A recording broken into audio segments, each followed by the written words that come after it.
Okay, folks, thanks very much for joining us. Today I'm going to be talking to you through just a few tips on how to use polyleaders for trout and salmon fishing. And from my experience anyway, I know that people have their own different ways, but how I get the most out of the polyleader, how I get more fishing time. Okay, so I'm just going to go an overview about polyleaders in general, and then I'll go into how to attach and use them. So first off, polyleaders, most of you know this, they come in different sizes. So here's an example of 10 foot, 8 foot and 5 foot. They come in all different densities as well, but essentially what they're using, they're an extension to your line and an extension to your leader really to help you get down into the water. So I could be using a full floater line, but I could be using a fast sink tip that'll get me a few inches below the water surface instead of me having to change the whole line into, say, an intermediate or a fast intermediate line. For salmon fishing, for me personally, I usually use a 13 foot rod, so I like to use the 8 foot polyleaders. That gives me about 5 foot leader then after the polyleader, just to make sure I get a good anchor, which is more than enough space for a point fly and a dropper fly that I usually fish. So the polyleaders in general, in the last couple of years anyway, when they've came supplied like this in their packet, and if you look closely, hopefully I can show this well on the camera. It's a mono core with, I'll just open this up, actually it might be easier, let's see.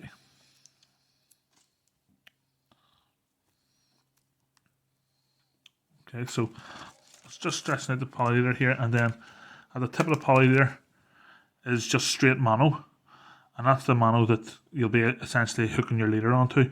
Now you could create a loop, and then that'll mean that your leader's a loop-to-loop connection, but what I personally like to use is these leader rings. Now some people don't like leader rings. I personally wouldn't use any other than these Riverge ones.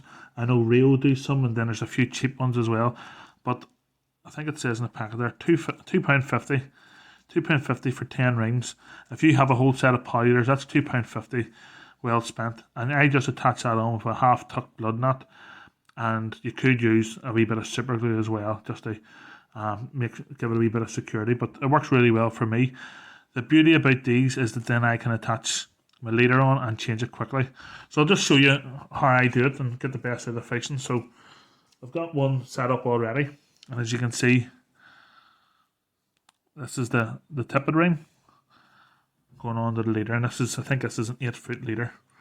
Now the whole point of polyleaders as well, not just for sinking, but it's also a presentation.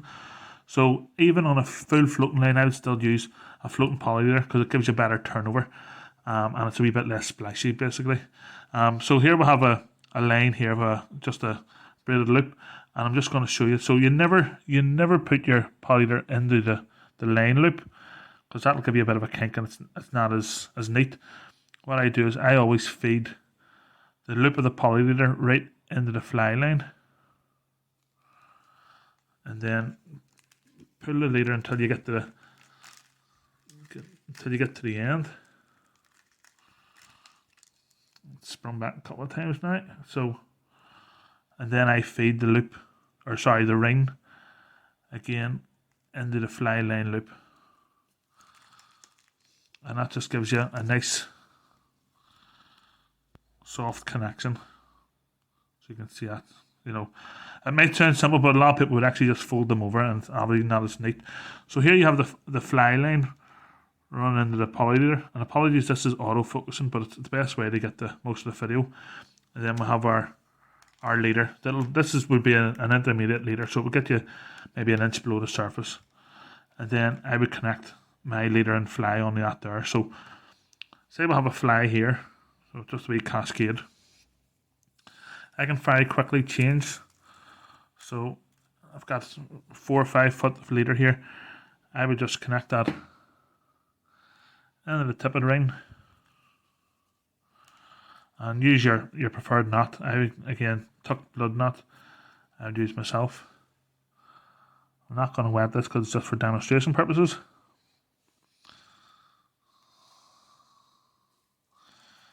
So you'd pull that tight, and there you have your full connection from fly line to fly. Now, this is why I love polyleaders so much more than and the leader rings. So you have a fly here. Say you're fishing this, and say this is a fast sink tip polyleader, and you're fishing at the head of the pool.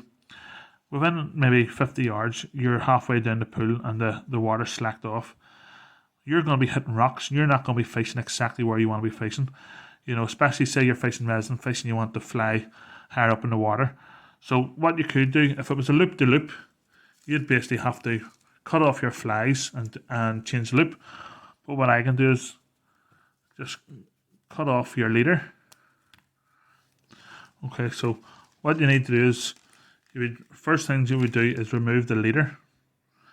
This leader's been in the packet all winter, so it's a wee bit springy. But you remove the leader from your fly line, just like that there. And then the best way to wrap up the powder, me personally, I just hold the ring and just wrap it around these 4 fingers.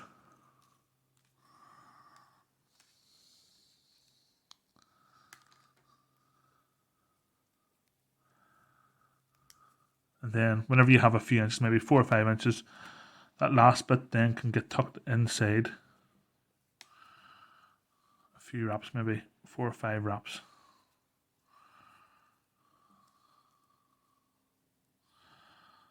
That'll help keep it neat, because again, you don't want to be on the riverbank, especially if it's a wet day, hands are cold, and you don't want to be untangling all this.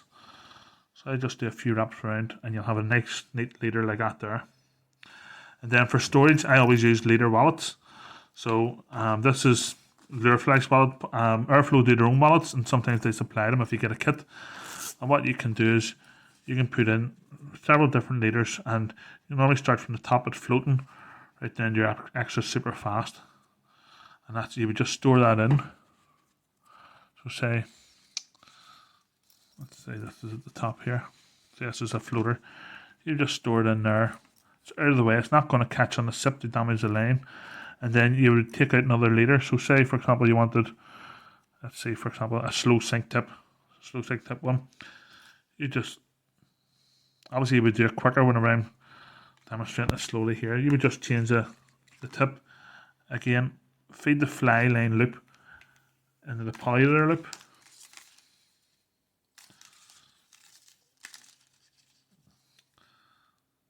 Then the ring through. That's you essentially got a different density of fly line, because that'll bring down your leader. Again, it's nice and neat there.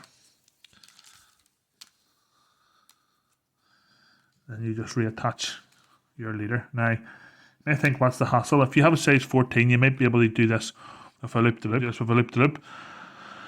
But with the leader rings, you can just quickly change, and it means that anything below the leader ring, your droppers, your point fly won't be impacted. Whereas I've done it myself before when it loops, you're trying to squeeze the leader out.